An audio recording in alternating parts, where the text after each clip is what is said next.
This is Dr. Michael Rothman, and if you found this page, it means you're probably looking for answers to your questions regarding your health, specifically regarding something called chronic inflammatory response syndrome, more popularly known as mold-related illnesses.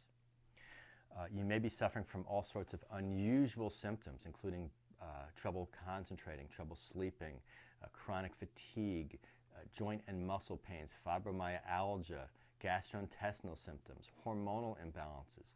These are all part of the picture of chronic inflammatory response syndrome. Now, you must understand this is not a fungal infection. This is caused by the exposure to the interior of a water-damaged building. There's many chemicals in there. It's almost like a stew of chemicals, which leads to an inflammatory response in genetically susceptible people. And if you are having these symptoms, it probably means you are being exposed to the interior of a water-damaged building and that you probably have genetic predispositions. So what can we do about this? Well, first of all, the single most important thing is to identify you as a case of chronic inflammatory response syndrome. This requires a history of exposure, history of symptoms, genetic predispositions.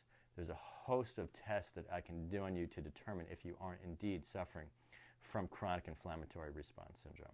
And if you are suffering from this, you need to take several steps to get your health back. The first and most important step is to avoid exposure to the interiors of water-damaged buildings, exposure to mold. If you see mold, if you smell mold, if you feel poorly when you walk into a specific location, get out immediately. This is vitally important. This is the single most important step in your journey to health.